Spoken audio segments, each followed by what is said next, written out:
When it comes to the aftermarket side of the business, especially on the parts distribution side, I've worked for parts distributors where, we were really good at friction material and spring brakes, and we did air components and, commodities and mud flap hangers and mud flaps, but engines, it's like, oh, Yes. engines, like that's scary. I don't know if I want to get involved in that. And there was always this reluctancy to kind of embrace the product category and really go after it. So what would you say to people who are in that position, and how do you support your customers as they are endeavoring to maybe diversify into engines? Well, what I would say right now to anybody that's in the independent truck parts side of it, quit sending your customers to the dealers. They have everything that you have. And you're sending them down the street to get an engine part because you're afraid to supply it. Independent distributors have always been entrepreneurial. They've always found a way. They've always learned. They've learned so much of the truck. Why not engine?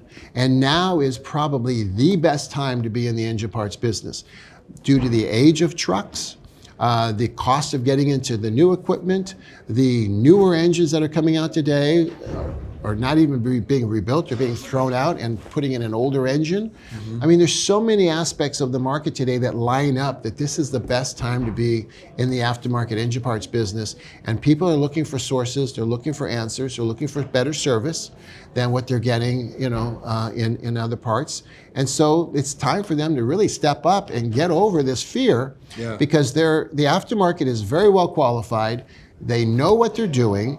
They enhance the products. They can improve on things. They have the knowledge base, and they shouldn't be afraid of it. And they should look at it as a new revenue stream, because as I've noticed, because I've also sold other truck parts components, brakes and seals and so forth, and there seems to be, and this is really kind of getting from a macro level, there seems to be a pullback from how manufacturers have gone to market with experts and passionate salespeople.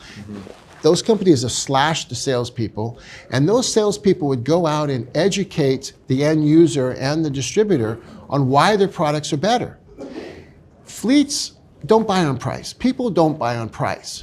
But if you can't articulate why your product is better than the other product, then price does become the common denominator. I'll just buy the cheapest. And what we're seeing today are commoditization of certain segments of the truck parts business, because nobody's telling a story anymore. And then I'll just go with private label, I'll go with this, I'll go with that, and even the fleets don't even know what they're getting anymore. So I think that drives a need for independent distributors to start looking in other aspects. And engine parts is a great business, very nice ticket price, it's a high-end item, nice margins, nice new revenue stream, and I think it's going to be really necessary for them to step up and take that on. And if they do, IPD is there to say, we'll make it easy for you with our customer service and our cataloging and our e-commerce and so forth, to put them into that business and have answers for them whenever they need it. Right, and we've seen over the last year how IPD has been reinvesting back into the company to expand your service capacity, to expand your training. We've seen a new location. You're keeping up to date with the product changes. Like you mentioned, you've got a great e-commerce platform that people can get access to readily available information if they have that.